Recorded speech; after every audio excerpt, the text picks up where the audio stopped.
I got to tell you, man, I'm nostalgic for the past. It was a better time. And by the past, I mean 18 months ago when Tucker Carlson was wearing a giant foam MAGA hat and laughing hysterically, doing a thumbs up next to President Trump, and Elon Musk also wearing a giant foam MAGA hat and a Doge Father shirt. President Trump seemingly having a great time. The two of them prancing around the Oval Office. Look at that hat. Look at that vibe.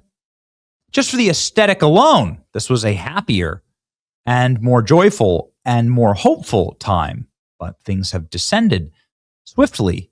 And many people believe that Tucker Carlson is going to run for president. Now, he says that he's not going to run for president, but something big just happened. You can see here the chances of Tucker Carlson running. There's J.D. Vance, Marco Rubio, and Tucker Carlson at 7% just 1 week ago.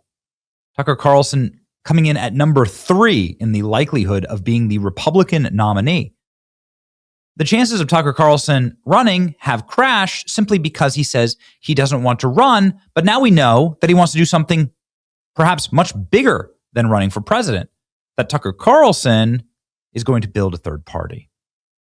Columbia Journalism Review, long-form interview with Tucker Carlson. All I have is the power to talk and be heard. Tucker Carlson on pitying Donald Trump, never listening to podcasts, and planning a new political party while selling nicotine pouches. So the Columbia Journalism Review does a very, very long take with Tucker Carlson, yes, asking him a lot of questions. So let's go ahead and pop on over to the question about a third party. I'm going to build a third party, says Tucker Carlson. And there should be a good faith effort to figure out what benefits to the country. I mean, if you're making $60,000 a year, you're degraded. Your life expectancy has gone down, and the promise of your children's lives is likely gone. No one seems to care. It's not even a factor. What about Hamas? I officially don't care about Hamas. The U.S. government should have as its first priority the welfare of its own people. So Tucker Carlson explaining here that he will build a third party. Let's go ahead and look at the context of this commentary and what is going on with the questioning that leads to Tucker Carlson announcing this third party creation. Are you interested in aligning yourself with another anti-war voice? I don't know if it really matters in war and finance. Where does the money come from? Where does it go? Who gets killed? And on those questions, the parties are in lockstep solidarity with each other. It's not a democracy. It's a one-party state posing as a democracy. It needs to be broken, and there needs to be a third party. There's going to be a third party, and I'm going to do everything I can to bring that about, says Tucker Carlson. And that's the lesson of the last 2.5 months. To me, if you vote Trump, you still wind up with a regime change war. If Chuck Schumer is strongly behind Trump's foreign policy, which he is, then we need options. Or else, let's just give up and be ruled by the most unscrupulous people. And I'm just too young to accept that. We need a third party, he says. And when you say you'll do everything you can, I'm going to help build a third party. Okay, well, there you go. Would you be a candidate for this third party? I don't want to be a candidate, says Tucker. Before I did the Times interview, somebody said to me, there's going to ask you if you're running for president. And I was very tempted to say, I am running on a pro-patriarchy ticket, just to make sure I gain no new fans.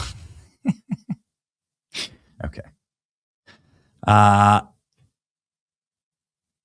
So here we go. What's the point of talking about this, they say? It's the only power I have. I don't have any tricky plan to win readers over to my campaign for some office.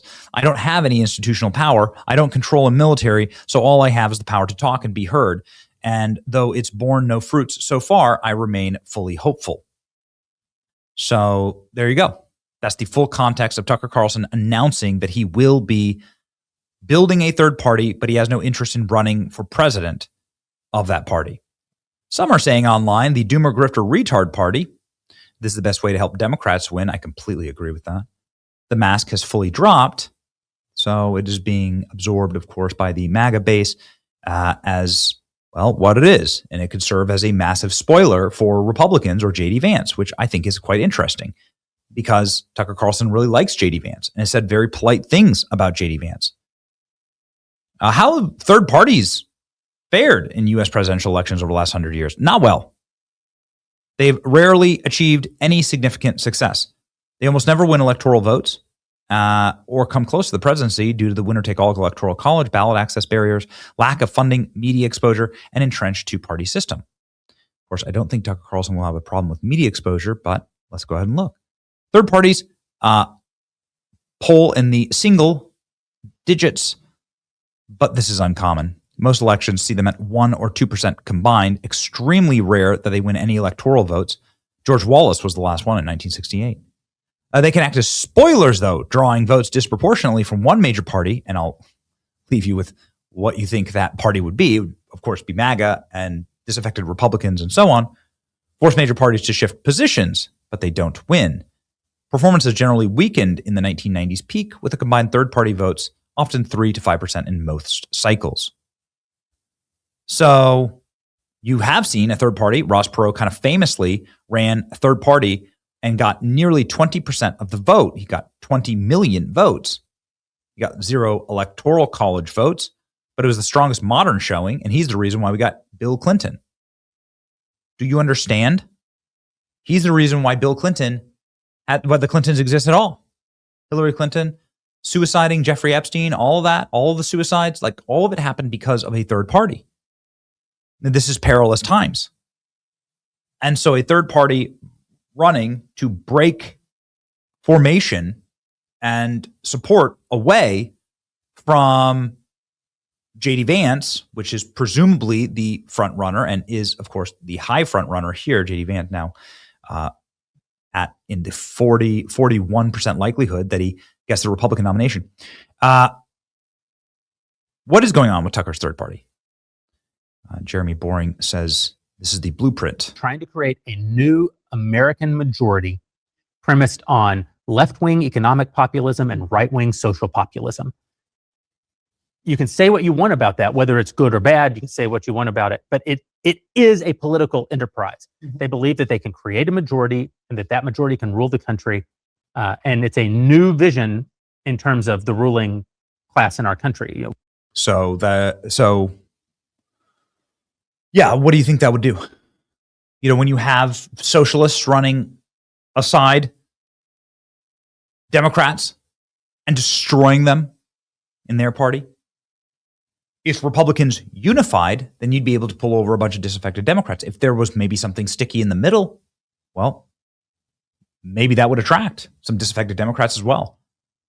But I think that the prime historic examples of this, especially when coming from the right and third parties, some argue that third parties like the Green Party cost Al Gore the presidency in the year 2000. The prime examples of this are it's going to affect J.D. Vance because this party would most likely have individuals like Marjorie Taylor Greene and Thomas Massey, and you'd be breaking off a lot of, I think, disaffected, like new MAGA converts or MAGA-based Republicans. I think that would be the intent of this, not to be bringing in Democrats. I may be wrong, ladies and gentlemen, but this is what history shows for third parties, that they do serve as spoilers. Would Tucker Carlson run against somebody that he loves so much, that he's such close personal friends with? I know as a matter of fact that it was Tucker Carlson who was personally advocating for J.D. Vance to be the vice president. And he won that battle resoundingly. Charlie Kirk was another big advocate. And J.D. Vance has regularly been a topic of conversation for Tucker Carlson. He has never spoken ill about him. In fact, he does a lot of hyping of J.D. Vance. Here's a couple decent examples of that. So I guess we'll be left with the question, would Tucker Carlson create a third party that would destroy his friend? Here we go. What about, would you think about, a campaign with and running alongside a J.D. Vance? I would think about, well, I've said it a million times, it hasn't helped him much, but I really love J.D. and know him well, and I think he's a genuinely decent person whose values are ordered correctly. I think J.D. cares about his wife. God, his wife, his children, his nation. I mean, I know that. So You know, I love that there's a decent person in politics. There aren't many at all. There's not one hand worth that I know personally. So, yeah, I mean, I'm always rooting for JD.